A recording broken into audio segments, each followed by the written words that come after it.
নমস্কার দাদা, আমি বাপ্পা মণ্ডল, কাবেরী সিডের একজন প্রতিনিধি। তো আপনার সাথে একটু পরিচয় করে দাদা, আপনার নামটা? আপন দাস। আপন দাস। কাকাবাবু আপনার নাম? আমার নাম শ্যামল মণ্ডল। শ্যামল মণ্ডল। তো আপনারা এটা কি ভ্যারাইটির করলা লাগিয়েছেন? এটা কাবেরী হচ্ছে কাবেরী রসুন। কাবেরী রসুন। কতটা জায়গা লাগিয়েছেন আপনি? টোটালি 5 বিঘা। 5 বিঘা। তো আপনার এই জায়গাটার নামটা কি, বর্তমান এই জায়গাটার নাম? এটা হচ্ছে জলপাইগুড়ি, এটাকে বলে 9 নম্বর স্কুল। জলপাইগুড়ি 9 নম্বর। হ্যাঁ, এটা একটা করলারই বেল্ট। হ্যাঁ। তো থানা পোস্ট সবই তো জলপাইগুড়ি। হ্যাঁ, অবশ্যই। তো আপনার এই কাবেরী কোম্পানির রসুন করলাটা লাগিয়ে আপনার কেমন লেগেছে?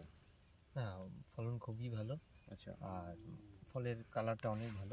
আমরা দেখতে পাচ্ছি সুন্দর বাজার থেকে দুর্দান্ত ফল। বাজার থেকে অন্যান্য করলা থেকে এটার ডিমান্ড ডিমান্ড আছে অনেকটাই আলাদা। তো আপনি কতটা 5 বিঘা লাগিয়েছেন, তো আপনি এই মুহূর্তে কতটা আপনি ফল ছেড়েছেন? এই মুহূর্তে তো হচ্ছে এটা হচ্ছে নতুন, আমাদের বেশি দিন হয়নি। আচ্ছা, তো 2টা ছেড়া দিয়েছি। আচ্ছা, 2 ছেড়া। 2 ছেড়াতে কতটা হয়েছে তাও আইডিয়া মতন একটা বলুন। 2 ছেড়াতে প্রায় 10-12 কুইন্টাল। 10 quintal, 12 quintal. বাহ, খুব সুন্দর।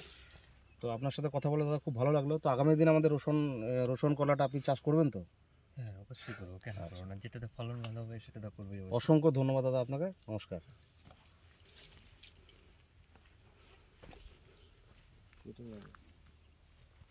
এই ফলগুলা কেন আটকায় না? কি ব্যাপারটা এই যে এগুলো, এই যে দেখতো